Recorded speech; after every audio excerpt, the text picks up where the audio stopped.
When the Samsung WS80A is turned on, it gives an error at 30% of the startup progress. After the error occurs, it fails to start.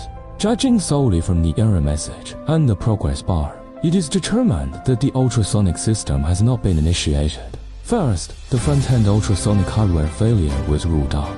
Upon disassembling the device and checking the back-end PC, no abnormalities were found. Eventually, the fault was identified as a power supply issue. Now, the problem has been fixed. Thank you for your attention. If you have the need for repairing the probe and the board, please feel free to contact me.